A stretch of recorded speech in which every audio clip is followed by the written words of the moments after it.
ఇచ్చి మరొక వారం మనం అందరం కూడా ఈ విధంగా కలిసి ప్రభువుని ఆరాధించడానికి ప్రభు మనకు ఒక చక్కని సమయాన్ని అనుగ్రహించాడు. మరి నాకు వాక్య పరిచర్య చేసే అవకాశాన్ని నాకు అనుగ్రహించిన దేవుని సేవకునికి వాళ్ళ కుటుంబానికి కూడా నా వందనాలు తెలియపరుస్తూ ఉన్నాను. మనం దేవుని వాక్యాన్ని శ్రద్ధగా విందామండి. మీరు చాలా అదృష్టవంతులు అన్నమాట. ఎవరు మీరు చెప్పండి? అదృష్టవంతులు. ఎందుకని? మీకు దేవుడు మంచి మందిరాన్ని ఇచ్చాడు. అర్థమవుతుందా? మనం ఎవరు? అదృష్టవంతులు మీరు. ఎందుకంటే ఉదయం ఒక చోట ఆరాధన నడిపించడానికి వెళ్ళాను నేను. వెళ్తే అది కరెక్ట్గా ఇక్కడ నుంచి కొంచెం అక్క కూర్చున్న దగ్గరకు ఉంది, అంతే. కొంచెం వెనక్కి వస్తుంది. ఆ స్థలానికి 14 లక్షల అడ్వాన్స్ ఇచ్చారంట. అసలు నిండిపోయారు. నిండిపోయి బయట నిలబడ్డారు కొంతమంది. అక్క అర్థమవుతుందా? దీనికేం మీరు అడ్వాన్స్ ఇచ్చింది ఏమి లేదు. మంచి మందిరాన్ని దేవుడు మీకు అనుగ్రహించాడు. మీరు దాన్ని వాడుకోండి బాగా. మంచి సేవకులు కూడా మీకు దేవుడు అందించాడు. కాబట్టి ఈ 2 ఆరాధనలు చూస్తున్నప్పుడు నాకు అదే అర్థమైంది. అడగక ముందే దేవుడు మీ అక్కర తీర్చినట్టుగా చక్కని మందిరాన్ని, మంచి సేవకుల్ని, మీకోసం ఖర్చు అయిపోయే సేవకుడు మరి ఈ ప్రాంతంలో దేవుడు పెట్టడం చాలా సంతోషకరమైన విషయం. కాబట్టి కొద్ది నిమిషాలు మనం దేవుని వాక్యం ధ్యానించేద్దాం. 115వ కీర్తన. కీర్తనలు 115. 115వ కీర్తన 12వ చరణం నుంచి మనం చదువుకుందాం. 115వ కీర్తన 12వ చరణం. యెహోవా మమ్మను మరిచిపోలేదు, ఆయన మమ్మల్ని ఆశీర్వదించును. టిక్కు పెట్టుకోండి. ఆశీర్వాదం అన్న దగ్గర అండర్లైన్ చేసుకోండి. ఆయన మమ్మును ఆశీర్వదించును, ఆయన ఇశ్రాయేలులను ఆశీర్వదించును. మళ్ళీ అండర్లైన్. ఆశీర్వాదం అనే పద దగ్గర అండర్లైన్ చేసుకోండి. అహరోను వంశస్థులను ఆశీర్వదించును, పిన్నలనేమి పెద్దలనేమి తన యందు భయభక్తులు గల వారిని యెహోవా అండర్లైన్ చేసుకోండి. యెహోవా ఆశీర్వదించును. వృద్ధి అనగా కూడా ఆశీర్వాదమే. భూమి ఆకాశములను యెహోవా చేత మీరు ఆశీర్వదించబడిన వారు. దేవునికి స్తోత్రం. ఆశీర్వాదం అనే మాట ఈ యొక్క అధ్యాయంలో, ఈ యొక్క కీర్తనలో మనకి ఎన్నిసార్లు కనపడుతుంది? 6 సార్లు. ఎన్నిసార్లు? 6 సార్లు. దేవుడు ఎవరిని ఆశీర్వదించాడంట? యెహోవా మమ్మను మరిచిపోలేదు, మమ్మల్ని ఆశీర్వదించాడు. ఇశ్రాయేలును ఆశీర్వదించాడు. అహరోను వంశస్థులని ఆశీర్వదించాడు. ఆయన యందు భయభక్తులు కలిగిన వారిని ఆశీర్వదించాడు. పిల్లల్ని పెద్దల్ని ఆశీర్వదించాడు. భూమి ఆకాశములు సృజించిన యెహోవా మనల్ని ఆశీర్వదించాడు. కాబట్టి ఈ యొక్క సాయంత్రకాల సమయంలో, ఈ నూతన సంవత్సరంలో ప్రభు మనకిచ్చిన వాగ్దానం, మీ వాగ్దానాల్లో ఒక్క వాగ్దానం అన్న ఆశీర్వాదం గురించి వచ్చి ఉంటుంది. అవునా కదా? నేను ఈ వర్తమానం సిద్ధపడ్డప్పుడు ఇక్కడికి పొద్దున 2 చోట్ల 2 వర్తమానాలు వేరువేరుగా ఇచ్చాడు దేవుడు. ఇది దేవుడిచ్చిన వర్తమానం అని నేను ఎలా నిర్ధారణ చేసుకున్నానంటే, అక్కడ ఒక వాగ్దానం ఉంది చూడండి. నేను నీకు తోడయ్యుండి నేను నిన్ను అది, లేకపోతే నేను వేరే సబ్జెక్ట్ చెప్దాం అనుకున్నా. నేను ఏది సిద్ధపడి వచ్చానో మీకోసం, అది దేవుడు నాకు అక్కడ చూపించడం ద్వారా నేను నిర్ధారణ చేసుకున్నా. ఈ వర్తమానము ఎవరికి? నాకు అని చెప్పండి. ఈ వర్తమానము నాకు. కాబట్టి దేవుని యొక్క అంతరంగంలో ఉన్న ఆలోచన ఏంటిది మన పట్ల అంటే, మనల్ని ఆశీర్వదించాలి, మన పిల్లల్ని ఆశీర్వదించాలి. అహరోను సంతానము, యాకోబు సంతానము, వీళ్ళందరూ కూడా మూలాలు ఎక్కడున్నాయి? వీళ్ళ యొక్క మూలాలు ఎక్కడున్నాయి? అర్థమవుతుందా? యాకోబు తండ్రి పేరు ఇస్సాకు. ఇస్సాకు తండ్రి పేరు అబ్రహాము. అబ్రహామును దేవుడు ఏం చేశాడు చెప్పండి? అబ్రహాం ఏం చేశాడు? దేవుడు ఆశీర్వదించాడు. అబ్రహామును దేవుడు అంటే దేవుడు ఆదామవ్వను చేసినప్పుడే ఆయన నోట్లోంచి వచ్చిన మంచి మాట ఏదన్నా ఉందంటే, మీరు ఫలించి భూమిని నిండించి విస్తరింప చేయండి అని వారిని ఆశీర్వదించెను. ఆ తర్వాత మనము యోహాను సువార్త 15వ అధ్యాయంలో చూస్తే, నేనే నిజమైన ద్రాక్షావల్లిని, నా యందు ఎవడు నిలిచి ఉంటాడో వాడు బహుగా ఫలిస్తాడు. కాబట్టి దేవుడు అబ్రహాముని ఆశీర్వదించాడు. ఈ యొక్క రాత్రికాల సమయంలో ఆశీర్వదించబడిన ఒక వ్యక్తి గురించి మనం ఆలోచన చేద్దాం. ఈ అబ్రహాముని ఆశీర్వదించిన దేవుడు యాకోబుని, ఆ తర్వాత అహరోను సంతానాన్ని, ఇశ్రాయేలు జాతంతా కూడా ఏమైంది అంటే ఆశీర్వదించబడిన గుంపు. కాబట్టి ఈ ప్రపంచంలో ఎక్కడ లేని టెక్నాలజీ ఉంది అంటే అది ఇశ్రాయేలులకే సాధ్యం. ఈ ప్రపంచంలో చిన్న దేశం ఏదన్నా ఉందంటే అది ఇశ్రాయేలు దేశమే. మన రాష్ట్రంలో 5 కోట్ల మంది ఉంటే, నాకు తెలిసి ఇశ్రాయేల్ దేశంలో 63 లక్షల మంది, 65 లక్షల మంది, అదొక దేశం. చుట్టుపక్కల ఎన్ని దేశాలు ఉన్నాయి? చాలా దేశాలు ఉన్నాయి. ఈ దేశాలన్నీ పోయి ఇశ్రాయేల్ దేశం మీద పడుతుంటే జయం ఎవరికి వస్తుంది? ఇశ్రాయేల్ దేశానికే. అంటే దేవుడు అంతగా ఆశీర్వదించాడు. కారణం ఏంటంటే అబ్రహాముకి ఇచ్చిన వాగ్దానము. కాబట్టి రాత్రికాల సమయంలో దేవుడు నిన్ను దీవించాలనుకుంటున్నాడు. ఎట్లాగా? ఆదికాండం 24:1 చదవండి. అబ్రహాముని దేవుడు ఎలా దీవించాడు, మనల్ని దేవుడు ఎలా దీవించాలనుకుంటున్నాడో అబ్రహాము 24వ అధ్యాయము 1వ వచనం. వృద్ధుడై ఉండెను, అండర్లైన్ చేసుకుని, అన్ని విషయాలలో అబ్రహాముని దేవుడు ఆశీర్వదించాడు. అన్ని విషయాలంటే ఏమేమి వస్తాయి చెప్పండి? అన్ని విషయాల్లో నన్ను ఆశీర్వదించాడండి దేవుడు. నేను అంటే ఏం చెప్తారు మీరేమనుకుంటారు? అన్ని విషయాల్లో దేవుడు నన్ను ఆశీర్వదించాడని నేను చెప్పానంటే మీరేమనుకుంటారు? దేవుడు నన్ను అన్ని విషయాలు ఆశీర్వదించాడక్క, దేవుడు నన్ను అన్ని విషయాల్లో ఆశీర్వదించాడన్నా నేను మీతో అన్నానంటే మీరు నా గురించి ఏమనుకుంటారు? సరే, దేవుడు మమ్మల్ని బాగా వృద్ధి చేశాడు అన్ని విషయాల్లో అన్నాను అనుకో, ఏమనుకుంటారు మీరు? దేవుడు బాగా కట్లు ఇచ్చినట్టున్నాడు ఈ పాస్టర్ అన్ని విషయాల్లో. అట్లాగే అబ్రహాము అన్ని విషయాలు ఆశీర్వదించబడ్డాడు. ఆర్థికంగా ఆశీర్వదించబడ్డాడు, మానసికంగా ఆశీర్వదించబడ్డాడు, ఆత్మీయంగా ఆశీర్వదించబడ్డాడు, సంతాన విషయంలో ఆశీర్వదించబడ్డాడు, ఆరోగ్య విషయంలో ఆశీర్వదించబడ్డాడు. 175 సంవత్సరాల వయసులో పరలోకం వెళ్ళాడు. తన వయసు కూడా ఆశీర్వదించబడిందా లేదా చెప్పండి? ఆశీర్వదించబడిందా లేదా? అంటే అబ్రహాము యొక్క ఆశీర్వాదం తనతోనే ఆగిపోయిందా?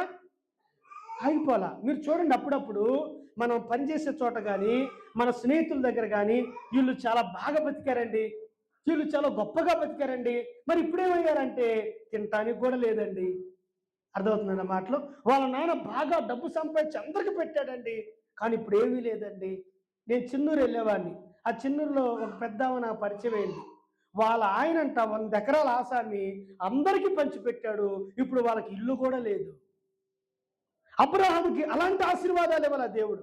ఆర్థికంగా కానీ, ఆత్మీయంగా కానీ, శారీరకంగా కానీ, సంతాన విషయం కానీ, భౌతికంగా కానీ అన్ని విషయాలు ఆశీర్వదించాడు. అదే ఆశీర్వాదాన్ని ఎవరికి ట్రాన్స్ఫర్ చేశాడు దేవుడు? ఇస్సాక్కి. దేవునికి స్తోత్రం చెల్లిద్దాం. 26వ అధ్యాయం 12వ వచనం చదవండి. ఆదికాండము 26:12. ఇస్సాకు ఆ దేశంలో వాడై ఫలము పొందెను.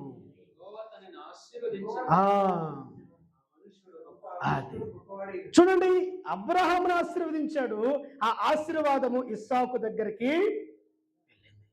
ఆ తర్వాత మనం చూస్తే యాకోబును కూడా దేవుడు ఆశీర్వదించాడు. ఆ ఆశీర్వాదం యోసేపు మీదకి వెళ్ళింది. మన ఇంట్లో ఒక్క గవర్నమెంట్ ఎంప్లాయీ ఉంటే చాలు, ఆ తర్వాత అంతా వాళ్ళ సంతానం అంతా ఏమైపోయింది? ఎంప్లాయీసే. కాబట్టి ఇక్కడ కూడా దేవుడు ఇశ్రాయేలును ఆశీర్వదించాడు, యాకోబు వంశాన్ని ఆశీర్వదించాడు, అహరోను వంశాన్ని ఆశీర్వదించాడు, తన యందు భయభక్తులు కలిగిన వారందరినీ ఆశీర్వదించాడు. వాళ్ళలో ప్రముఖమైన వ్యక్తి ఎవరయ్యా ఆశీర్వదించబడిందంటే అబ్రహాము. అందుకనే మీరు ముస్లిమ్స్ని అడగండి, అబ్రహాం మీకు తెలుసు అని అడగండి, ఏమంటారు? మాకు తెలుసు అంటారు వాళ్ళు. అర్థమైందా? ముస్లిమ్స్కి ముఖ్యమైన వ్యక్తి అబ్రహాం. యూదా దేశం, ఇజ్రాయెల్ దేశం వెళ్ళి యూదులను అడగండి, అబ్రహాం మీకు తెలుసా అని, అబ్రహాము మా తండ్రి అని చెప్తారు. ఏమంటారు? మా పితరుల తండ్రి. క్రైస్తవులను అడగండి, అబ్రహాం మీకు తెలుసా అని, విశ్వాసులకు తండ్రి అబ్రహామే. 3 జాతుల ప్రజల్ని దీవించబడటానికి కారణం అబ్రహాము. చూడండి, ఒక సామాన్యమైన వ్యక్తిని దేవుడు ఎంతగా దీవిస్తూ వచ్చాడు. ఈ రాత్రికాల సమయంలో నీవు ఆశీర్వదించబడాలి, నీ పిల్లలు ఆశీర్వదించబడాలి, వారి పిల్లలు ఆశీర్వదించబడాలి అని దేవుడు కోరుకుంటున్నాడు. ఆర్థికంగాను, ఆత్మీయంగాను, శారీరకంగాను, సంతాన విషయంలోను, ఆరోగ్య విషయంలోను, అన్ని విషయాలలో మనం ఆశీర్వదించబడాలని దేవుడు కోరుకుంటున్నాడు. అయితే అబ్రహాం అన్ని విషయాలు ఆశీర్వదించబడ్డాడు. ఆశీర్వదించబడటానికి ఏం చేశాడు అబ్రహాం? అర్థమవుతుందా? నా మాటలు అర్థమవుతుంది కదా? మంచి బిల్డింగ్ కట్టాడు మేస్త్రి. ఆ మేస్త్రి అక్కడ ఉన్నప్పుడు ఇంకో మేస్త్రి పోయి అడుగుతాడు, ఏరా బాగా కట్టించావు, ఎట్ట కట్టించావు, ఏ మూలలో కట్టించావు, ఎట్టా అని అడుగుతాడా లేదా? ఇప్పుడు అబ్రహాముని కనుక మనము, ఏంది అబ్రహాము నువ్వు ఆశీర్వదించబట్టమైంది, నీ కొడుకులు ఆశీర్వదించబట్టమైంది, నీ పిల్లలు ఆశీర్వదించబట్టమైంది, అసలు అన్ని విషయాల్లో నువ్వు ఎట్లా ఆశీర్వదించబడ్డావంటే అబ్రహాము ఏం చెప్తాడో చెప్పంటారా? రాండి, అబ్రహాం ఆశీర్వాదానికి గల కారణాలు కొన్ని చెప్పి నా మాటలు ముగిస్తాను. ఆదికాండము 12వ అధ్యాయము 1వ వచనం చదవండి. యెహోవా నీవు లేచి నీ దేశం నుండి, నీ బంధువుల యొద్ద నుండి, నీ తండ్రి ఇంటి నుండి బయలుదేరి నేను చూపించు దేశమునకు వెళ్ళుము. చదవండి. నేను నిన్ను గొప్ప జనముగా చేసి నిన్ను ఆశీర్వదించి, అండర్లైన్ చేసుకోండి, నేను నిన్ను ఆశీర్వదించి నీ నామమును గొప్ప చేదును. అర్థమవుతుందమ్మా? అబ్రహాము తరతరాలు ఆశీర్వాదకరంగా ఎలా మారగలిగాడు అంటే, అబ్రహాము దేవుడు చెప్పిన మాటకి విధేయత చూపించాడు. ఏం చేశాడు? దేవుడు చెప్పిన మాటకి విధేయత. మనం ఎప్పుడైతే దేవుని మాటకి విధేయత చూపిస్తామో, మనం ఎప్పుడైతే దేవుని వాక్యానికి విధేయత చూపిస్తామో, అప్పుడు మనం ఆశీర్వదించబడతాము. ఏంటిది దేవుడు తనకు చెప్పిన మాట అంటే, నీ బంధువుల యొద్ద నుండి నువ్వు లేచి నీ దేశం నుండి, నీ బంధువుల యొద్ద నుండి, నీ తండ్రి ఇంటియు నేను నీకు చూపించు దేశానికి వెళ్ళు. అంటే ఇప్పుడు దేన్ని వదిలిపెట్టమన్నాడు? చెప్పాలి. దేన్ని వదిలిపెట్టమన్నాడు? నీవు పుట్టిన ఊరిని వదిలిపెట్టాలి, నీ బంధువుల్ని, నీ స్నేహితుల్ని, నీ తల్లిదండ్రుల్ని, ఏ పాప సంబంధమైన ప్రాంతంలో నీవు ఉన్నావో, ఏ విగ్రహారాధన సంబంధమైన ప్రాంతంలో నీవు ఉన్నావో, అక్కడ నుంచి నువ్వు బయటపడాలి. ఏమో చెప్పండి? అక్కడి నుంచి నువ్వు బయటపడాలి. అప్పుడు నేను నిన్ను ఆశీర్వదిస్తాను. కాబట్టి దేవుడు మనల్ని ఆశీర్వదించాలి అంటే మనం చేయవలసిన పని ఏంటంటే, దేవుడు దేన్ని విడిచిపెట్టమన్నాడో దాన్ని విడిచిపెట్టాలి. ఏం చేయాలి చెప్పండి? ఏం చేయాలి? అబ్రహాం వీటిని విడిచిపెట్టలేకపోయాడు, స్నేహితులను వదిలిపెట్టలేకపోయాడు, బంధువులను వదిలిపెట్టలేకపోయాడు, విగ్రహం వదిలిపెట్టలేకపోయాడు, పాపాన్ని వదిలిపెట్టలేకపోయాడు, చెడుతనాన్ని వదిలిపెట్టలేకపోయాడు. కానీ దేవుడు ప్రత్యక్షమయ్యి నీవు విడిచిపెట్టు, నేను నిన్ను ఆశీర్వదిస్తానంటే దానికి లోబడ్డాడు. రాత్రి దేవుడు మాట్లాడాడు, ఉదయాన్నే సర్దుతున్నాడు, మోటాముళ్ళంతా కూడా సర్దుతున్నాడు. అంతలో ఒక బాబాయ్ ఎదురయ్యాడు. ఆడికి వెళ్తున్నావు అన్నాడు. దేవుడు నన్ను చోటకి వెళ్ళమన్నాడు, ఆడికి వెళ్తున్నాను అన్నాడు. మరి ఇక్కడ ఉన్న ఎకరం పొలం ఎవరికి ఇస్తావు అన్నాడు. నువ్వే తీసుకోలే అన్నాడు. ఆ గేదెలు ఎవరికి ఇస్తావు? నువ్వే తీసుకోలే అంటున్నాడు. ఎవరు అడిగినా కానీ అబ్రహాం చెప్పిన సమాధానం ఏంటంటే, నేను ఈ ఊరిలో ఉండను, దేవుడు చెప్పిన స్థలానికి నేను వెళ్తాను. ఆ మాట అంగీకరించగలరా? ఎవరైనా కానీ అంగీకరించగలరమ్మా? దేవుడే మనతోటి నీ ప్రాంతాన్ని వదిలిపెట్టి, నీ బంధువులను వదిలిపెట్టి, నీ చెడు స్నేహాన్ని వదిలిపెట్టి, నీ పాపాన్ని వదిలిపెట్టి అంటే వదిలిపెట్టగలమా? మనం వదిలిపెట్టగలమమ్మా? వదిలిపెట్టలేదు. మనం ఎప్పుడైతే దేవుడు విడిచిపెట్టమన్న వాటిని, దేవుడు వద్దన్న వాటిని, దేవుడు చెయ్యొద్దన్న వాటిని మనం మారి వేస్తామో అప్పుడు మన ఆశీర్వాదాలు ప్రారంభం అవుతాయి, అప్పుడు మన దీవెనలు ప్రారంభం అవుతాయి. కాబట్టి ఇక్కడ అబ్రహాము ఎలా ఆశీర్వదించబడ్డాడు అంటే విడిచిపెట్టాడు వద్దన్న వాటిని. సమరయ స్త్రీ కొండ విడిచిపెట్టింది, ఆమె సువార్తికురాలైంది. ఏమైంది చెప్పండి? సువార్తికురాలుగా మారి. యేసేపు తన బట్టలు విడిచిపెట్టాడు, ఐగుప్తుకి ప్రధాని అయ్యాడు. ఏమయ్యాడు చెప్పండి? ఐగుప్తుకి అది భక్తిమయ్యి తన గిన్నె, అడుక్కునే గిన్నె విడిచిపెట్టాడు, చూపు పొందేవాడుగా మారాడు. మనం విడిచిపెట్టాలి. మనం విడిచిపెట్టకపోతే మనం దీవించబడము. మనం వద్దు అనకపోతే మనం దీవించబడము. అసహ్యమైన స్థలాలు వద్దు అనుకోవాలి, పాడైన ప్రజలతో సంబంధాలు వద్దు అనుకోవాలి, లోకానుసారమైన వ్యక్తులతో సంబంధం వద్దు అనుకోవాలి, టీవీతో, సీరియల్తో, సినిమాలతో సంబంధం వద్దు అనుకుంటే అబ్రహాము వలె దేవుడు మనల్ని ఆశీర్వదిస్తాడు. ఒక ఆయన గొర్రెలు కాసుకోవటానికి పెద్ద కొండెక్కాడట. కొండెక్కి వాటికి ఆకులు పెడతా ఉంటాడు, ఆకులు కోస్తారు కదా, ఆ కొమ్మ ఈ కొమ్మ లాగటానికి పోయి ఒక కొమ్మను లాగటానికి పోయి అట్లాగే గుంతలో పడ్డాడు. అలాగే గుంతలో పడి జర్రని కిందకి జారుకుంటా వస్తున్నాడు. జారుకుంటా వస్తుంటే ఏం చేస్తాం అప్పుడు? నన్ను కాపాడనరు, నన్ను కాపాడరు అంటారు కదా. ఇప్పుడు ఈయన ప్రార్థన చేశారు, దేవుడా నన్ను కాపాడు, ఎక్కడున్నావయ్యా అని. అనే లోపు వాడు కొండ చివరికి వచ్చేసాడు. ఎక్కడికి వచ్చేసాడు? చివరికి వచ్చేసి ఒక తాడు ఉంటే ఆ తాడును పట్టుకొని ప్రార్థన చేశాడంట, దేవా నన్ను కాపాడయ్యా, నేను చచ్చిపోయేటట్టున్నాను, నేను గనక వస్తే సాక్ష్యం చెప్పి 116 ఇస్తానయ్యా అని మొక్కున్నాడంట. వీడు చివరున్నాడు కదా, కొండ చివరికి వచ్చాడు కదా, కింద దేవుడు ప్రత్యక్షమయ్యాడు. ఎక్కడ? కొండ కింద. బాబు ఆ తాడు వదిలేసేయ్యా, నేను పట్టేసుకుంటాను, నేను కిందకు వచ్చాను, నీ ప్రార్థన అన్నాడంట. వీడేమో పైన ఉన్నాడు, దేవుడేమో కింద ఉన్నాడు. ఇప్పుడు దేవుడు ఏం చెప్పాడు? ఏముంది పెట్టమన్నాడు? అది. ఇప్పుడు వీడేం చేస్తాడు? తడుగులెత్తాడా? తాడుగులెత్తి ఈయన పట్టుకుంటాడో లేదో? తాడుగులెత్తి ఈయన పట్టుకోవాలి కదా. ఇప్పుడు అవిశ్వాసం వచ్చింది. వదిలేయాలా పట్టుకోవాలా? వదిలేయాలా? ఇప్పుడు ఇదే మన పరిస్థితి. దేవుడేమో నిన్ను ఆశీర్వదిస్తాను, నిన్ను దీవిస్తాను, నీ చేతుల కష్టార్జితాన్ని, నీ పిల్లల్ని అందరూ దీవిస్తారు, వదిలేయి అంటాడు. మనం ఏం చేస్తావు? వదిలితే ఎట్టాగండి? సంబంధాలు వదిలితే ఎట్టాగా? సహవాసాలు వదిలితే ఎట్టాగా? మనకు జరగొద్దు. వడ్డీ వ్యాపారం వదిలితే జరిగిద్దా? చెప్పండి, జరగదే. అర్థమవుతాయి మాటలు. నువ్వు దేవుడు వదిలిపెట్ట మాటను వదిలి విధేయత చూపించగలిగితే దేవుని మాటకి, దేవుడు నిన్ను దీవిస్తాడు. దేవునికి స్తోత్ర. యేసన్న గారు పరిచర్య ప్రారంభించినప్పుడు ఏమీ లేదు ఆయన దగ్గర, ఏమీ లేదు. కేవలం దేవుని మాట ప్రకారమే వచ్చాడు గోరంట్ల ఆయన. అంతే. కనీసం మీటింగ్స్కి వెళ్తే పాడటానికి కూడా అవకాశం ఇచ్చేవాళ్ళు కాదంట ఆయన. ఒకరోజు ఒక ఆమె ప్రార్థనకు రాకపోతే, ఎందుకు ప్రార్థనకు రాలేదమ్మా అని అడగటానికి పోతే, ఆకలితో ఉన్న ఆయన కడుపును చూసి కొంచెం అన్నం పెడితే, ఆ అన్నం ఏంటంటే వాళ్ళ భర్త వచ్చి ఆ గిన్నెలో ఊశాడు. ఎంత ఎత్తు పెరిగావు, ఎక్కడ నడుక్కొని లేకపోతే పని చేసుకొని బతకలేవా, సంచులు పట్టుకోగా, సంచు తొలగించుకొని కాకుండా అన్నాడు. కానీ దేవుడు ఆయన ఆశీర్వదించలేదా? చెప్పండి. వేల సంఘాలు, వందల మంది, లక్షల మంది.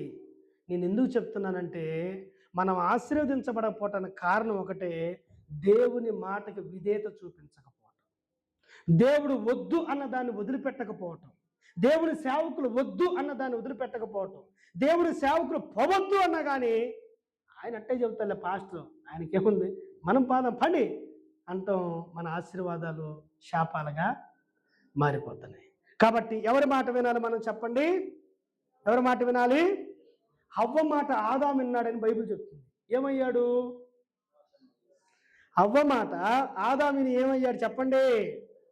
ఏమయ్యాడు? దిగంబరి అయ్యాడు.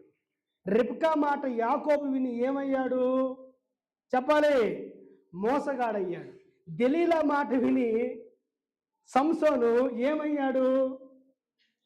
అంతా గుండె, ఏమీ లేదు, బలమంతా పాయే. ఇంకా కొన్ని రాశారు. స్నేహితుల మాట విన్న అమ్నోను ఏమయ్యాడు? చచ్చిపోయాడు. ఏమైంది చెప్పండి? అర్థమవుతుందా? ఆదాము మాట విన్న హవ్వ మాట విన్న ఆదాము దిగంబరైపోయాడు. రెబెకా మాట విన్న యాకోబు మోసగాడైపోయాడు. దెలీలా మాట విన్న సంసోను బలం పోగొట్టుకున్నాడు. స్నేహితుల మాట విన్న అమ్నోను చచ్చిపోయాడు. కీర్తనలు 36:3 చదవండి. కీర్తన గ్రంథం 36వ కీర్తన 3వ చరణం చదవండి.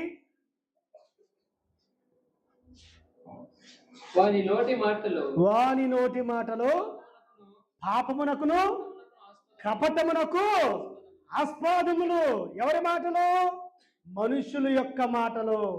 మనుషుల మాటలు తేనె పూసిన, కానీ ఆ మాటలే తీయగుంటాయండి మనకి. ఆ మాటలే బాగుంటాయి. మా దగ్గర ఒక అన్న ఉండేవాడు, పేదరు గారు, పెద్ద ఆయన. ఎవడు చెప్పాడంట, 8,000 1,00,000 సరుకు దించుతానన్నాడట. చీరలు 1,00,000 సరుకు, 1,00,000 చీరలు దించుతానంటే నా ముందే కూర్చున్నాడు వాడు, తాగిపోతాడు. అయ్యా నువ్వు నమ్మొద్దయ్యా, ఇప్పటికే నమ్మి ₹1,00,000 పోగొట్టుకున్నావు అంటే, సార్ అట్లాంటి మనిషి కానే కాదు సార్ అన్నాడు. నా దగ్గర 2,000, వాళ్ళ దగ్గర 2,000, వాళ్ళ దగ్గర 2,000 వేసి 8,000 పంపిస్తే వాడు 8వ రోజు అడ్రస్ లేకుండా పోయాడు. మనుషుల మాటలు చూడండి ఎంత నమ్ముతావో. దేవుని మాట నమ్మమంటే తాడు అట్నే పట్టుకుంటాం. లేదు లేదు లేదు, కనపడలేదు, పాస్టర్ అట్టే చెప్తా ఉంటాడని. నువ్వు దేవుని మాట నమ్ము, దేవుని మాటకి విధేయత చూపించు. విడిచిపెట్టమన్న దాన్ని విడిచిపెట్టు, దాంట్లో ఆశీర్వాదాలు ఉన్నాయి. చూడండి దేవుని మాట వింటే ఏం జరుగుతుంది? కీర్తనలు 81వ కీర్తన 8వ చరణం చదవండి. దేవుని మాట వింటే ఏం జరుగుతుందంట? 81:8. అయ్యో ఇశ్రాయేలులారా, నీవు నా మాట విని ఎడలా నీకు ఎంత మేలు. ఏముంది దేవుని మాటలో? మేలుంది. దేవుని మాటలో ఆశీర్వాదమే కాదు, దేవుని మాటలో దీవెన, దేవుని మాటలో మేలు దాగుంది. నీవు నా మాట విని ఎడలా నీకెంత మేలమ్మా, నీకెంత మేలయ్యా, విస్తారమైన మేలుంది దేవునిలో. ఎప్పుడంటే ఆయన మాటని మనము జాగ్రత్తగా ఆలకించినప్పుడు. దేవుని మాట విని చెడినవాడు లేడు, దేవుని మాట వెనక బాగుపడ్డవాడు కూడా. దేవుని నమ్మి చెడినవాడు లేడు, దేవుని నమ్మక బాగుపడ్డవాడు. మనం అన్ని విషయాలలో ఆశీర్వదించబడాలంటే దేవుని మాట ప్రకారంగా, దేవుని మాటకి విధేయత చూపిస్తూ మనం బ్రతకాలి. దేవుడు విడిచిపెట్టమన్న వాటిని విడిచిపెట్టి మనం బ్రతకాలి. ఇంకో మాట చూడండి, దేవుని మాట వింటే ఏం జరుగుతుంది? ఏం జరుగుతుంది దేవుని మాట వింటే? సామెతలు 4:10 చదవండి.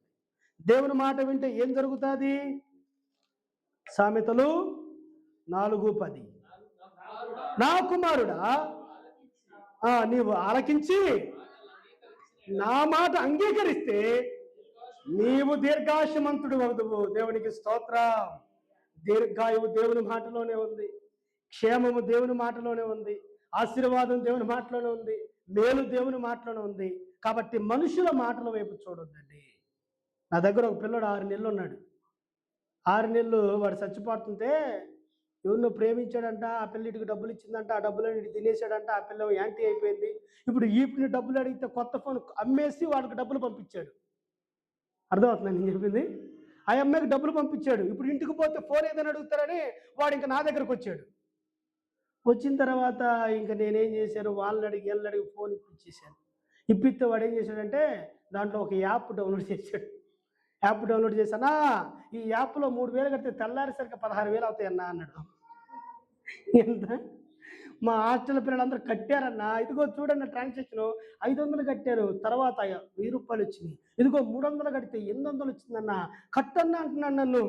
ఒరే బాబు, ఇవన్నీ చూసి చూసి అలసిపోయావరా, ఏమీ రావురంటే, లేదన్నా చూడన్నా ఇంకొక 4 గంటలకు 5 గంటల ట్రాన్స్ఫర్ జరిగిద్ది అన్నాడు.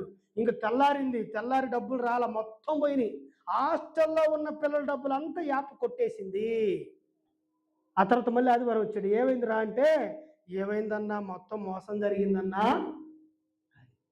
అర్థమవుతుందా? ఇది మనుషులు ఏర్పాటు చేసిందే కదా. అర్థమవుతుందమ్మా నేను చెప్పే అర్థమవుతుందా? కొంతమంది స్కామర్లు ఉంటారు, వాళ్ళు వస్తారు మన దగ్గరికి, ఇది కట్టు అది కట్టు, అంత వస్తుంది ఇంత వస్తుంది అంటే, దురద చెవులు కలిగిన వారమై దేవుడు కూడా ప్రార్థన చేసేదిలే. ఏంది ప్రభు ఎట్టొచ్చి అడుగుతున్నాడంటే, అడిగేది లేదు. గుంటూరులో ఒక ఏరియా ఉంది, ఆ ఏరియాకి నెలకు ఒకడు వస్తారంట. అక్క నీకు 10 లక్షల లోన్ ఇప్పిస్తాను, నువ్వు ఒక 15,000 కడితే చాలంటే చాలంట. అక్క నీకు ఒక 10,000 లోన్ ఇస్తాను, 1,500 కడితే చాలంటే ఎగబడి కడతారు జనాలు. ఆ తర్వాత వాడు కనపడ్డాడు.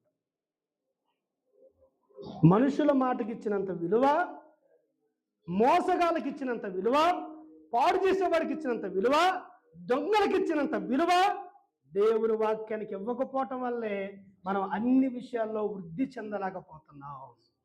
అబ్రహాము బయలుదేరేటప్పుడు ఎంతమంది అడుగుంటారోనండి. అవునంటారా కాదంటారా? ఏదో పల్లెటూరు నుంచి బెంగళూరులో బతకటానికి వస్తుంటేనే వెళ్తున్నావా నువ్వు, చాలా బాధగా ఉంది నాకు, ఎప్పుడు వస్తావా నువ్వు అనేవాళ్ళు ఉన్నారా లేరా? అసలు ఊరే సర్దుకొని పోతుంటే ఎంతమంది వెనక్కి లాగుంటారు. ఎవరి మాట ఖాతరు చేయాల, దేవుడి మాటే. దేవునికి స్తోత్రం. కాబట్టి మన జీవితాలలో మన దీవెన దేవుని మాటకి విధేయత చూపించటంలో ఉంది. రండి రెండో మాట చూపిస్తాను. అబ్రహాము ఆశీర్వాదానికి గల మరొక కారణం ఆదికాండం 22:12. ఆదికాండము 22:12. అప్పుడు ఆయన చిన్నవాని మీద ఈ చిన్నవాని మీద చేయవేకము, అతనిని ఏమీ చేయకము, నీకు ఒక్కడయ్యున్న నీ కుమారుని అండర్లైన్ చేసుకోండి. నీవు దేవునికి భయపడువాడవని ఇందువలన నాకు అది. ఇప్పుడు ఎవరు అబ్రహాం అంటే దేవుని మాటకి విధేయత చూపించేవాడు. ఇప్పుడు ఎవరు అబ్రహాం అంటే దేవునికి భయపడువాడు. ఎవరికి? రాత్రి దేవుడు ప్రత్యక్షమయ్యి నీ ఒక్కగానొక కుమారుణ్ణి మోరియా పర్వతం మీద తీసుకొచ్చి నరికే అంటే ఏమనాలి దేవుణ్ణి? ఏమనాలి చెప్పండి, ఏమనాలి దేవుణ్ణి? అసలు నువ్వు దేవుడివేనా అని ప్రశ్నించాలి. 99 సంవత్సరాల దాకా నీ కోసం నేను కనిపెట్టుంటే ఒక్కగానొక పీసుని ఇచ్చావు, ఆ పీసుని తీసుకొచ్చి మళ్ళీ కట్ చేయమంటున్నావు. నువ్వు దేవుడివేనా అని అడగాలి. ప్రశ్నించలేదు, ఎదురు మాట్లాడలేదు. 3 దినాలు ప్రయాణం చేసి దేవుడు చెప్పిన స్థలానికి ఎక్కాడు. ఎక్కమంది అయిపోయి ఇది ఈ చర్చి పేరు బేతేలు ప్రార్థన కాదు, మెట్లెక్కుంటూ రమ్మంది. మోరియా పర్వతం. పర్వతం అంటే ఏందనుకున్నారు? అర్థమవుతుందా? ఒక 99 సంవత్సరాల ముసలోడు పర్వతం ఎక్కటం అంటే, కొండలు ఎక్కటం అంటే మాటలు అంటారా? మాటలు కాదు. మనం ఎక్కటానికే మనకు కాళ్ళు నొప్పులు పడతాయి. కొండనెక్కటం అంటే ఇస్సాకును పట్టుకొని, కత్తిని పట్టుకొని, కట్టెలు పట్టుకొని, ఓరి బాబో ఇంత సామాగ్రి అంతా పట్టుకొని పైకెక్కిపోతున్నాడు. ఎందుకయ్యా అంటే దేవునికి భయపడువాడు. ఈ రోజుల్లో ప్రజల్లో పోయింది ఏంటంటే దేవుని భయం. ఏం భయం పోయింది? దేవుని భయం బొత్తిగా పోయింది. ఈ దేవుని భయం బొత్తిగా పోవటం వల్లనే ప్రార్థనకు రాము. ఈ దేవుని భయం బొత్తిగా పోవటం వల్లే దేవుని సేవకుల మాటలు వినము, దేవుని వాక్యాన్ని చదవము, ప్రార్థన చెయ్యము. ఎప్పుడో ఆదివారం రావాలి కాబట్టి దీన్ని దుమ్మంతా దులిపి బయలుదేరి వచ్చే వాళ్ళు ఉన్నారు. ఎందుకు? దేవుడి భయం లేదు. నా దగ్గర ఒక అక్క ఉంది, నా దగ్గరకు వచ్చినప్పుడు ఎంత వినయం చూపించిద్దో, యేసు ప్రభు చెల్లి నా దగ్గరకు వచ్చిందో అనిపిస్తుంది. అంత వినయ విధేయతలో ఆమె ఇంటికి వెళ్ళిందంటే ఆమె నోరు శాటపారతం. కోడలు చెప్పలేక, ఇంట్లో వాళ్ళు చెప్పలేక, అసలు నిజమండి. అంటే భయం లేదు, సేవకుడన్న భయం లేదు, దేవుడన్న భయం లేడు, భర్త అన్న భయం లేదు, పిల్లలన్న ఎవరు భయం లేదు. క్యాన్సర్ చేయడానికి వాళ్ళు ఇంకా నిండా మురిగిన తర్వాత చలి ఉంటుందా? ఉండదు. కానీ అబ్రహాం ఎవరయ్యా అంటే 100 సంవత్సరాలు దాటినా కానీ దేవుడికి భయపడ్డాడు. అందుకే దేవుడు ఆశీర్వదించాడు, అందుకే దేవుడు దీవించాడు. అతడు నాకు భయపడవాడని చెప్పాడు. నీకు దేవుని భయం ఉందా? నీకు దేవుని భయం ఉంటే దేవుడు నిన్ను దీవిస్తాడు. ఒక సామెత ఉంది, భయం లేని కోడి బజారులో గుడ్డు పెట్టిందంట. ఎక్కడ పెట్టింది? తినేదేమో మా ఇంట్లో, కప్పెట్టేది నేనే, గింజలేసేది నేనే, అన్నం పెట్టేది నేనే, నీళ్లు పోసేది నేనే. కానీ బజార్లో పోయి భయం లేదు దాన్ని. ఈ భయం లేనుడు ఏం చేస్తాడంటే బజార్లోకి తిరుగుతూ ఉంటాడు ఆరాధన టైంలో కూడా. అర్థమవుతుందా? కాబట్టి మన ఆశీర్వాదం ఎక్కడుందంటే భయపడటంలో. ఎవరికి భయపడటంలో? భార్యకి భయపడమంటే ఏం భయపడతారు? భర్తకు భయపడమంటే ఏం భయపడతారు? ఆ కుక్కకి, పిల్లికి, అన్నదికి భయపడటమే. చీకటి కూడా భయపడతాం మనం. కానీ దేవుడు అంటే మాత్రం ఏమైందిలే అనిపించింది. మన ఇంట్లో ఉన్న ఏదో షోకేజీలో ఉన్న ఫోటోలాగా మనం భావిస్తాం. కాబట్టి మన జీవితాల్లో దేవుని భయం ఉండాలి. దేవుని భయం ఉన్నాడు ఎలా ఉంటాడో చూపిస్తాను రండి. దేవుని భయం నీకుంటే నువ్వు ఎలా ఉంటావు? కొరింథీయులకు రాసిన పత్రిక, కొరింథీయులకు రాసిన 2వ పత్రిక 7వ అధ్యాయం 1వ వచనం చదవండి. దేవుని భయం నీకుంది అంటానికి రుజువు ఇది. కొరింథీయులకు రాసిన 2వ పత్రిక 7వ అధ్యాయం 1వ వచనం. ప్రియులారా, మనకు ఈ వాగ్దానములు ఉన్నవి గనుక దేవుని భయముతో పరిశుద్ధతని సంపూర్తి చేసుకొనుచు శరీరముకు ఆత్మకును కలిగిన సమస్త కల్మషం నుండి అది. ఎవరికి భయపడాలంటే మనం దేవునికి భయపడ్డవాడు ఏం చేస్తాడు? శరీరానికి ఆత్మకి కలుగుతున్న కల్మషాన్ని శుద్ధి చేసుకో. నీకు దేవుని భయం ఉంటేనమ్మా నువ్వు పరిశుద్ధంగా ఉంటావు. ఎలా ఉంటావు చెప్పండి? పరిశుద్ధమైన జీవితం. ఏ జీవితం చెప్పండి? పరిశుభ్రత ఇష్టమా పరిశుద్ధత ఇష్టమా? మనకి పరిశుభ్రత ఇష్టం. మనకి పరిశుభ్రంగా ఉండాలి మన ఇల్లు, పరిశుద్ధంగా ఉండాలి మన బట్టలు, పరిశుద్ధంగా ఉండాలి మన ప్లేటు, పరిశుద్ధంగా ఉండాలి ఇల్లంతా కూడా. ఎక్కడ అశుద్ధం కనపడ్డా కానీ సహించేది లేదు. అర్థమవుతుందా? పరిశుభ్రతకి ఇచ్చినంత ప్రాముఖ్యత పరిశుద్ధమైన జీవితానికి ఇవ్వలేకపోతున్నారు. నువ్వు దేవుడికి భయపడుతున్నావు అంటే గుర్తు ఏంటంటే నువ్వు ఎక్కడ ఉన్నా కానీ పరిశుద్ధత విషయంలో రాజీ పడవు, పరిశుద్ధత విషయంలో దిగజారిపోవు. నీ కంటిలో పరిశుద్ధత, నీ నోటిలో పరిశుద్ధత, నీ ఆలోచనలో పరిశుద్ధత, నీ హృదయంలో పరిశుద్ధత, నీ జీవితంలో పరిశుద్ధత, నీ నడకలో పరిశుద్ధత, నీ పడకలో పరిశుద్ధత కనపడుతుంది. అగస్టిన్ అనే ఒక ఆయన రక్షించబడ్డాడంట. రక్షించబడక మనకు భయంకరమైన ఘోరమైన పాపి. ఒకరోజు ఆయన బైబిల్ పట్టుకొని ఆరాధనకి వెళ్తా ఉంటే ఆయన పాత జీవితంలో కొన్ని ఉన్నాయన్నమాట. కొంతమంది వ్యక్తులు ఉన్నారు. వాళ్ళలో ఒక స్త్రీ అగస్టిన్ చూసిందంట. అగస్టిన్ అలాగ నడుచుకుంటూ వెళ్ళిపోతున్నాడు బైబిల్ పట్టుకొని. ఆమె వెనక నుండి పిలుస్తుంది, అగస్టిన్ నేను గుర్తున్నానా అని పిలుస్తుందంట. ఏమని పిలుస్తుంది? అగస్టిన్ నన్ను మర్చిపోయావా? నాతో ఉన్నావు, గుర్తుపెట్టుకున్నావా? నన్ను బాగా గౌరవించేవాడు, నా దగ్గరకు వచ్చేవాడు నేనంటే అగస్టిన్ వెనక్కి తిరిగి ఆ అగస్టిన్ ఎప్పుడో చచ్చాడమ్మా అని చెప్పాడు. ఏం చెప్పాడు? నువ్వు అనుకుంటున్న నాగర్జున ఎప్పుడో చనిపోయాడని చెప్పాడు. మనలో ఉన్న పాపం చావకపోతే మనకు దేవుని భయం రాదు. కాబట్టి నువ్వు దేవునికి భయపడగలిగితే పరిశుద్ధంగా ఉంటావు, పాపాన్ని విసర్జించుకుంటావు, చెడుని విసర్జించుకుంటావు. కాబట్టి మనకు దేవుని భయం అవసరం. రెండవది, అబ్రహాం యొక్క ఆశీర్వాదానికి కారణం భయపడేవాడు. ఎవరికి భయపడేవాడు? దేవునికి భయపడేవాడు, దేవునికి గడగడ వణికేవాడు. ఒక ఆయన సమాధి మీద ఏం రాశారు తెలుసా? ఇతడు జీవించినంత కాలము దేవునికి భయపడ్డాడని రాశారట. అందరి సమాధుల మీద ఏముంటుంది? తాగి చచ్చినా కానీ, తిరిగిపోతే చచ్చినా కానీ, తిట్టుపోతే చచ్చినా కానీ, మంచి పోరాటం పోరాడి తిని ఉంటుంది. తాగి చచ్చిపోయినా కానీ వాడికి రాసేది అంతే. ఈ ఫ్లెక్సీలను చూడండి, క్రిస్టియన్ ఫ్లెక్సీలన్నీ అయ్యా ఉంటాయి. నా పరుగులు తొందర పుట్టించింది, నా కొరకు జీవిక్రేట వదిలినది. ఆయన సమాధి మీద ఆయన ఏం రాపించుకున్నాడంటే వాళ్ళ బంధువులే రాశారు, ఈయన జీవించినంత కాలం దేవునికి భయపడ్డాడు. ఒక గవర్నమెంట్ ఎంప్లాయ్ అంటండి ఆయన. ఒకరోజు ఆరాధనకి వెళ్ళే టైంలో కారు డ్రైవర్ లేటుగా వచ్చాడు. లేటుగా వస్తే ఆయన తిట్టాడంటే, ఇంత లేటుగా వచ్చేవేంది, ఆరాధనకి టైం అవుతుందని. ఆరాధనలోకి వెళ్ళిపోయాడు. ఆరాధనలోకి వెళ్ళి కూర్చొని బల్లా తీసుకుంటున్నాడు. బల్లా తీసుకునే తప్పుడు ఆయనకు గుర్తొచ్చింది, నేను నా డ్రైవర్ని వెళ్ళి బల్లా అక్కడ పెట్టి బయటికి వెళ్ళి 2 చేతులు పట్టుకొని క్షమాపణ అడిగాడంట. ఏం పని ఆయనకి? డ్రైవర్ని తిట్టే అధికారం లేదా? ఆలస్యంగా వచ్చే వాళ్ళని తిట్టే అధికారం లేదా? ఉంది. దేవునికి భయపడటం అంటే ఇదే. మన జీవితాలలో మన ఆశీర్వాదాలు దేవునికి భయపడటంలో ఉంది. యేసేపు తన బట్టలు పారవేసి దేవునికి భయపడి పారిపోయాడు. 3వ విషయం చూపిస్తాను రండి. రోమపత్రిక 4వ అధ్యాయం 18వ వచనం చదవండి. రోమపత్రిక 4వ అధ్యాయము 18వ వచనం. నీ సంతానము ఇలాగ ఉండునని అన్న ఒక్కళ్ళన్న చదవండి, అర్థమవుతాడు చదవండి.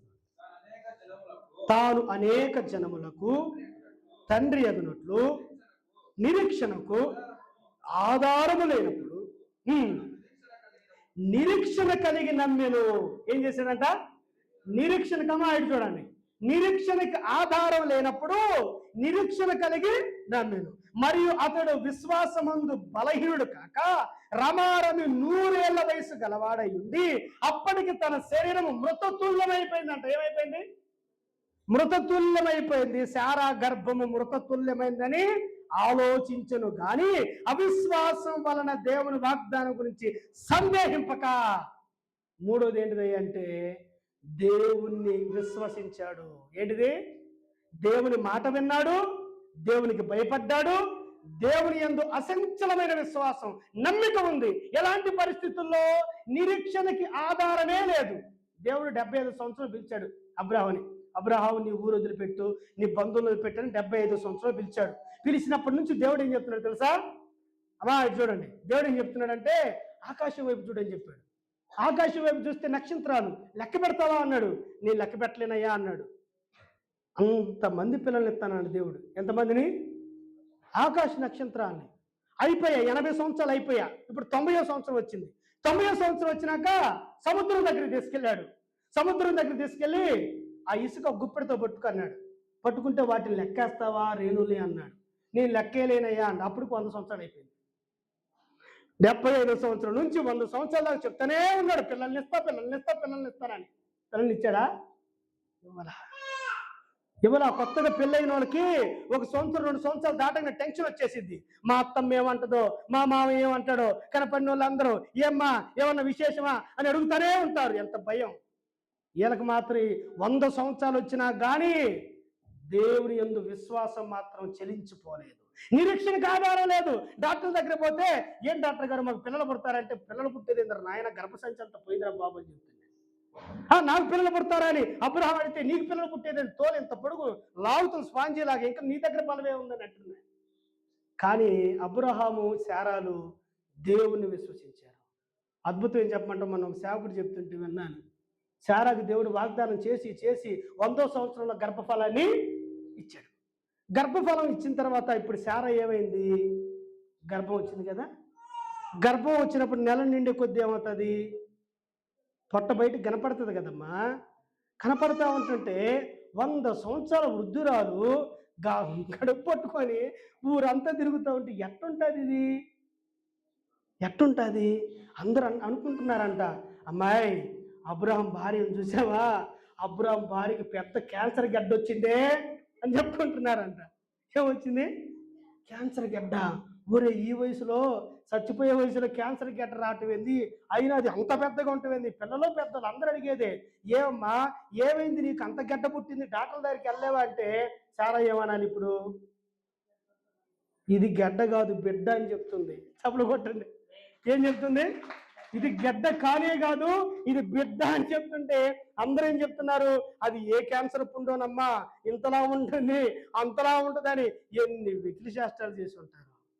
కానీ వాళ్ళు మనుషుల మాటలను నమ్మక దేవుని మాట యందు విశ్వాసం. గుర్తుపెట్టుకోండి, మనం విశ్వాసంతో ఉంటే దేవుని విషయంలో అద్భుతాలు వెంబడి అద్భుతాలు జరుగుతాయి. నీ జీవితంలో అద్భుతాలు జరగటం లేదంటే నువ్వు మనుషులు నమ్ముతున్నావు కానీ దేవుణ్ణి నమ్మలేకపోతున్నావు. 100 సంవత్సరాల వయసులో కూడా వాళ్ళ విశ్వాసం ఎక్కడ చెలించిపోలేదు. 5-6 సంవత్సరాల పిల్లలు లేకపోతేనే ఇంకా కలవరం ఎక్కువైపోతుంది. ఆడకెళ్ళు ఏడకెళ్ళు, ఆడకెళ్ళు, ఆ మందు తాగు ఈ మందు తాగు, అమ్మ ఆ అంతరమే ఈ అంతరమే అంటే ఇక పరిగెత్తమే. మా ప్రార్థనా గ్రూపులో ఒక అన్నకు 13 సంవత్సరాల పిల్లలు లేరు. 2 సంవత్సరాలు ప్రార్థన చేస్తా వచ్చి అద్భుతం చేశాడు దేవుడు. ఇంకో అన్నకైతే 15 సంవత్సరాల పిల్లలు లేరు. ప్రార్థన చేస్తా వచ్చే దేవుడు గర్భఫలం ఇచ్చేసాడు. మన దేవుడు ఎవరో తెలుసా? మన విశ్వాసాన్ని సిగ్గుపరిచేవాడు కాదు. ఆర్థిక విషయాల్లో దేవుని యందు విశ్వాసం ఉంచండి. కరువు పరిస్థితుల్లో దేవుని యందు విశ్వాసం ఉంచండి. ఆటంకాల విషయంలో దేవుని యందు విశ్వాసం ఉంచండి. గర్భఫల విషయంలో దేవుని యందు విశ్వాసం ఉంచండి. మీ విశ్వాసాన్ని దేవుడు సిగ్గుపరచడు. అగ్నిగుండం వారి ముందున్నా కానీ వారి విశ్వాసం మాత్రం కాలిపోలేదు. కాబట్టి మనం ఎంత దేవుని నమ్ముతామో, మనం ఎంత దేవుని విశ్వసిస్తామో అన్ని గొప్ప కార్యాలు చేస్తాం. ఎడ్వర్డ్ విలియం గారు ఒక ప్రాంతానికి వెళ్ళాడంట. అరకు ఆ ప్రాంతాలు అందరూ కూడా ట్రైబల్సే. అందరూ ట్రైబల్స్ 3 రోజుల మీటింగ్స్. ఈ 3 రోజుల మీటింగ్స్కి ఒక్క ఇల్లు కూడా ఖాళీ లేకుండా అందరూ వస్తారంట. ఎంతమంది ట్రైబల్స్ ఉన్నారో 500 మంది, 600 మంది, 1000 మంది, 1000 మంది ఉంటే 1000 మంది వచ్చి కూర్చొని వింటున్నారంట. ఈయనకు ఆశ్చర్యం వేసింది. ఒక ఊర్లో మీటింగ్ పెడితే ఎంతమంది వస్తారు? క్రైస్తవులు బట్టికి వస్తారు. మహా అయితే పక్కన వాళ్ళు వీళ్ళు వస్తారు. అసలు ఏంది గ్రామంలో ఎన్నిళ్ళు ఉంటే అన్నిళ్ళు వచ్చి కూర్చున్నాయని ఆ పాస్టర్ గారిని అడిగాడంట. పాస్టర్ గారండి, 1000 మంది ఉంటే 1000 మంది తూచా తప్పకుండా ప్రార్థనలో కూర్చుంటున్నారు, ఏంది దీని వెనక ఏంటిది కారణం అంటే ఆయన చెప్పాడు, విశ్వాసముతో పరిచర్య చేయటం. ఎట్లా ఈ పరిచర్య స్టార్ట్ అయిందంటే అయ్యగారు, ఇద్దరితో పరిచర్య స్టార్ట్ అయింది. తర్వాత 10 మంది అయ్యారంట. ఆ 10 మంది తర్వాత ఆ 10 మందిలోనే ఒక యవనస్తుడు, ఒక యవనస్తురాలు, వీళ్ళిద్దరికి క్రైస్తవ పెళ్లి చేద్దాం అనుకున్నారంటే. ఏం చేద్దాం అనుకున్నారు? మీరు యూట్యూబ్లో ఉంటుంది వినండి. క్రైస్తవ పెళ్లి చేద్దామంటే ఊరు పెద్దలందరూ వచ్చి చెప్పారంట, నువ్వు గనక వీళ్ళిద్దరికి క్రైస్తవ పెళ్లి చేస్తే చేసిన రోజే చస్తారు, ఇది మా దేవుడు చెప్పాడని పోయి చెప్పి వెళ్ళిపోయాడు. ఊరు పెద్ద ఉంటాడు కదా, వాడు చెప్పేసి వెళ్ళిపోయాడు. వీళ్ళేం ఖాతరు చేయాల. వీళ్ళంతా 20-30 మంది కలిసి ఇద్దరు యవనస్తులు పెళ్లి చేశారు. పెళ్లి చేసిన రోజే చచ్చారు వాళ్ళిద్దరు. ఊరు పెద్ద చెప్పాడు కదా, మా దేవత ఊరుకోదు, చంపేస్తుందని. నిజంగా జరిగింది ఇది. వాళ్ళిద్దరు చచ్చిపోయారు. వాళ్ళిద్దరు చచ్చిపోతే ఎంత అవమానం అయిందంటే ఆ పాస్టర్ గారికి అంత అవమానం అయిపోయింది. 12:30కి వివాహం అయిపోయి చచ్చిపోతే ఆ 2 శవాలను గుడిసెలోకి తీసుకెళ్ళి 4:30 దాకా బయటికి రాలేదంట. ఇంకా ఊర్లో ఉన్న వీళ్ళంతా కలిసి ఊరేగింపులు అయ్యి చేస్తూ ఉండేసరికి సాయంత్రం అయింది. సాయంత్రం అయిన తర్వాత, అరే పాస్టర్ దేవుడు ఏమైపోయాడో రా, ఈయన విశ్వాసం ఏమైపోయిందో రా అని అందరూ మాట్లాడుకుంటుంటే గుడిసెలోంచి ఫస్ట్ పాస్టర్ గారు బయటకు వచ్చాడంట. ఆ తర్వాత పెళ్లి కొడుకు బయటకు వచ్చాడు. ఆ తర్వాత పెళ్లి కూతురు బయటకు వచ్చింది. సచ్చిన వారు ప్రార్థన విశ్వాసం ద్వారా బ్రతికారు. ఆ గ్రామ పెద్ద ఏమన్నాడు తెలుసు ఆశ్చర్యకరంగా, రే మన దేవుడు బతికున్న వాళ్ళని చంపితే ఈయన దేవుడు సచ్చిన వాళ్ళు లేపేవారా, ఈ దేవుడు మనకెందుకురా, ఈ దేవుడు మనకు కావాలని అందరూ నమ్ముకున్నారు. మన దేవుడు బ్రతికున్న వాళ్ళని చంపేవాడు, ఈయన దేవుడు సచ్చిన వాళ్ళు కూడా బ్రతికించేవాడు, ఈ దేవుడే కావాలని నమ్ముకున్నాడు. మన విశ్వాసం ఏ స్థాయిలో పెరుగుతూ ఉంటుందో మన ఆశీర్వాదాలు కూడా ఆ స్థాయిలో పెరుగుతూ ఉంటుంది. నేను అన్నని అడుగుతూ ఉంటాను, ఎట్ట చేస్తున్నావన్నా ఈ కార్యక్రమాలన్నీ? రూపాయి కాదు, 2 రూపాయలు కాదు, ఆ స్టాండ్ కొనాలంటే 4,000 కావాలి, ఆ ఫోన్ కావాలంటే 45,000 రూపాయలు, ఇది కావాలంటే 16, ఏది పట్టుకో డబ్బులే కదా. ఎట్ట చేస్తున్నావు అంటే దేవుని యందు విశ్వాసమా. ఎవరు ఏందో? నువ్వు విశ్వాసముతో ఉండు, దేవుడు నీ ప్రతి అవసరతని తీరుస్తాడు. కాబట్టి 3 విషయాలు చెప్పాను. చెప్పండి నాకు. అబ్రహాం ఆశీర్వాదానికి గల కారణం ఏంటిది? దేవుని మాటకి విధేయత. అబ్రహాం ఆశీర్వాదానికి కారణం ఏంటిది? దేవునికి. అబ్రహాం ఆశీర్వాదానికి కారణం ఏంటిది? దేవుని యందు. చివరి మాట చెప్పి నా మాటలు ముగిస్తాను. ఆ 18వ అధ్యాయం 2వ వచనం చదవండి. ఆదికాండము 18:2. ఆదికాండము 18:2. అబ్రహాం యొక్క ఆశీర్వాదానికి గల కారణం ఏంటిదయ్యా అంటే, అతడు కన్నులెత్తి చూచినప్పుడు 3 మనుషులు అతనికి నిలువబడి ఉండిరి. అబ్రహాము వారిని చూచి గుడారపు వాకిళ్ళ నుండి వారిని ఎదుర్కొనుటకు, అమ్మ అండర్లైన్ చేసుకోండమ్మా, పరుగెత్తి ఏం చేశాడంట? పరుగెత్తి నేల మట్టుకు వంగి, ప్రభువా నీ కటాక్షము నా మీద చాలు. ఇక్కడ 2 పనులు చేశాడు అబ్రహాం. దేవుని సేవకులు తనకు కనపడ్డారు. ఎవరికి కనపడ్డారు? అబ్రహాంకి.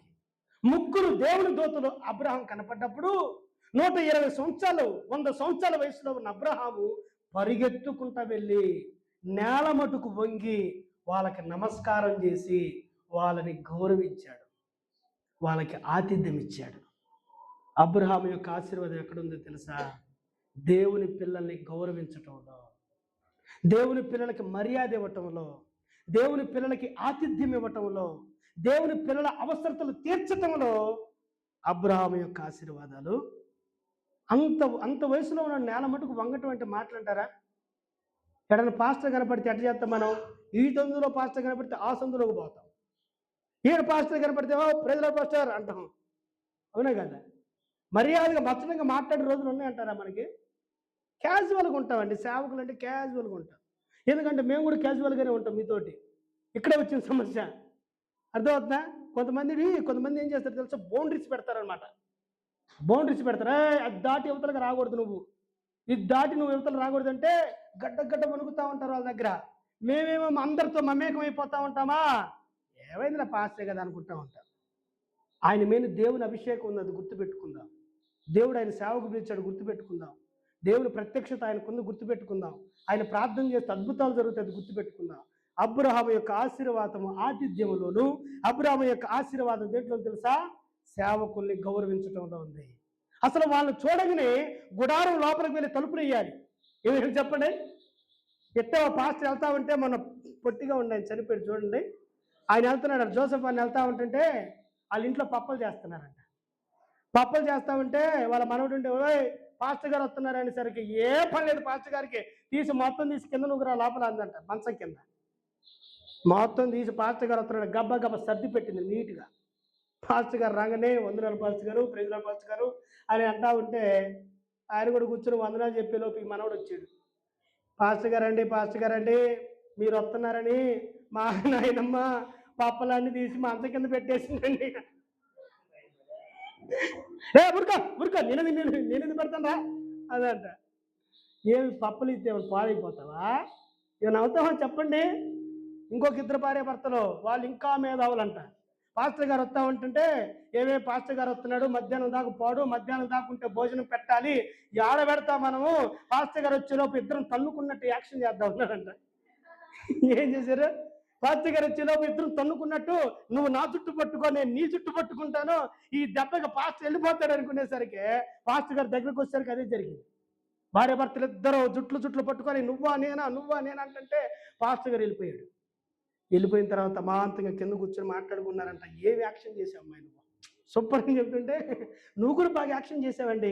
ఎంత బాగా యాక్షన్ చేశాడు, పాస్టర్ గారు కూడా పోయేటట్టు యాక్షన్ చేసావని ఇద్దరు యాక్షన్ గురించి మాట్లాడుతూ ఉంటే ఆయన పక్కన కిటికీలోంచి తలుపు తీసి నేను కూడా యాక్షన్ చేశాను అన్నాడంట. నేను కూడా బాగా యాక్షన్ చేశానా అన్నాడంట. అర్థమవుతుందా? సేవకుడు మన ఇంటికి వచ్చినప్పుడు మనం గౌరవించడం నేర్చుకోవాలి. సేవకుల్ని మనం గౌరవించినప్పుడు దేవుడు మన కుటుంబాలను దీవిస్తాడు. హల్లెలూయా, హల్లెలూయా. మంగళగిరి అనే ప్రాంతంలో ఒక ఆయన సేవ చేయడానికి వెళ్తే ఎన్ని శ్రమలు పెట్టారు ఆయనకి. ఎన్ని శ్రమలు అంటే ఆయన శ్రమలు నేను చూశాను. చాలా పొడుగు తక్కువగా ఉంటాడు అన్న. ఆయన సేవకి వెళ్ళినప్పుడు ఊరంతా ఒకటై ఆయన బెదిరించింది, నువ్వు ఈ ఊర్లో సేవ చేస్తే నేను చంపేస్తావరా అన్నారు. ఆయన ఒకటే చెప్పాడు, దేవుడు నాతో చెప్పాడు కాబట్టి నేను వచ్చానయ్యా అని చెప్పాడు. ఆయన సేవకుడై మంగళగిరి నుంచి విజయవాడ వెళ్తా ఉంటే ఒక తాగుబోతుడు బండి మీద వెళ్ళి ఆయన సైకిల్ గుద్దాడంట. ఏం చేశాడు? ఆయన సైకిల్ గుద్ది, ఏ మాస్టర్ నేను విజయవాడ వెళ్తున్నాను, నేను వెళ్ళి వచ్చేలోపు నువ్వు కనుక ఊర్లో ఉన్నావంటే నేను ఎంత తెలుస్తానన్నాడు. విజయవాడ వెళ్ళిపోయాడు, చచ్చిపోయి మళ్ళీ ఊరికి వచ్చాడు. అడిగొచ్చాడు. ఇంకొకడు మళ్ళీ ఆయన ఎట్లాగే వెళ్తా ఉంటే మళ్ళీ ఆయన కొట్టి, ఏ మాస్టర్ నేను తాటికల్లు బిగటానికి వెళ్తున్నా తాడి చెట్టు మీదకి, నేను తాడి చెట్టు ఎక్కి కిందకు వచ్చేలోపు నువ్వు ఊర్లో ఉన్నావంటే నేను ఎంత తెలుస్తానన్నాడు. తాడి చెట్టు ఎక్కాడు, తాటికల్లు తీసుకుని లేపి పాము గరిసి వాడు చచ్చిపోయాడు.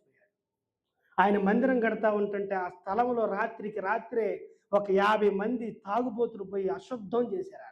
ఆ రాత్రి మోషన్స్ పట్టి వాళ్ళు కూడా కొంతమంది అయిపోయారు. అప్పుడు ఊరికి భయం వచ్చింది. అట్లాగా ఊరు మారింది. దేవునికి స్తోత్రం. అర్థమవుతుందమ్మా? మనం అందరం మనుషులమే, మీతో మేము సమానమే, కానే కాదంటలా. కాకపోతే దేవుడు ఒక ఆధిక్యతనిచ్చాడు. గౌరవిద్దాం, ప్రేమిద్దాం, ఆతిథ్యం ఇద్దాం. మన ఇంటికి వచ్చినప్పుడు ఏం చేయాలో మనం చేద్దాం. దీంట్లో ఏముంది అంటే ఆశీర్వాదాలు ఉన్నాయి. 2 చేపలు 5 రొట్టెలు తీసుకెళ్ళి ఎవరి చేతిలో పెట్టారు? యేసయ్య చేతిలో పెట్టాడు. యేసయ్య ఏం చేశాడు? ఊరికి పంపించాడా? 12 గంపలు. 5 రొట్టెలు ఇచ్చినోడికి 5 చేపలు ఇచ్చినోడికి ఎన్ని గంపలు ఇచ్చాడు మనకి తెలియదు. మనం గౌరవించటంలో, ప్రేమించటంలో, ఆతిథ్యం ఇవ్వటంలో అది దేవుడికని. అందుకే హెబ్రీ పత్రికలు ఉంటుంది కదా, వాళ్ళు ఎరుగకనే దేవునికి వాళ్ళు సేవ చేశారు. ఎరుగకనే వాళ్ళు దేవునికి ఆతిథ్యం ఇచ్చాడు. అందుకే యేసుప్రభు అన్నాడు, చివరికి ఒక మాట చెప్తున్నా చూడండి. యేసుప్రభు చెప్పిన చివరి మాట ఏందయ్యా అంటే, నేను ఆకలి కొంటిని, మీరు నాకు ఆహారం పెట్టారు. నేను దప్పిక కొంటిని అనా, ఇటు చూడాలి ప్లీజ్. నేను దప్పిక కొంటిని, నాకు దాహం ఇచ్చారు. నాకు బట్టలు లేవు, మీరు నాకు బట్టలు ఇచ్చారు. అంటే ఎవరికి చేస్తున్నావు నువ్వు? పరిశుద్ధులకి. వాళ్ళ విశ్వాసులైనా కానీ, వాళ్ళ సేవకులైనా కానీ, నువ్వు పరిశుద్ధులకు చేసే చిన్న పరిచర్య దేవుడు మర్చిపోవటానికి అన్నేస్తుడు కానే కాదు. అబ్రహాము యొక్క ఆశీర్వాదము దేవుని మాట వినటంలోను, అబ్రహాము యొక్క ఆశీర్వాదము విడిచిపెట్టడంలోను, అబ్రహాము యొక్క ఆశీర్వాదం విశ్వాసం చూపించడంలోను, అబ్రహాము యొక్క ఆశీర్వాదం దేవునికి భయపడటంలోను, అబ్రహాము యొక్క ఆశీర్వాదము ఆతిథ్యం ఇవ్వటంలోను, దేవుని గౌరవించటంలో ఉన్నది. ప్రార్థన చేసుకుందాం, మోకరించండి. ప్రార్థన చేసుకుందాం, మోకరించండి. ప్రభువా, నా శాపానికి కారణం నీ మాట వినకపోవటమేనయ్యా. నా జీవితంలో ఇలాంటి పరిస్థితులు ఏర్పడటానికి నేను విశ్వసించకపోవటమే ప్రభువా. నేను అందరికీ భయపడుతున్నాను కానీ నీకు భయపడటం లేదు. నీ భయము బొత్తిగా పోయింది ప్రభు. నాకు నన్ను క్షమించయ్యా, నన్ను క్షమించు. 100 సంవత్సరాల వయసులో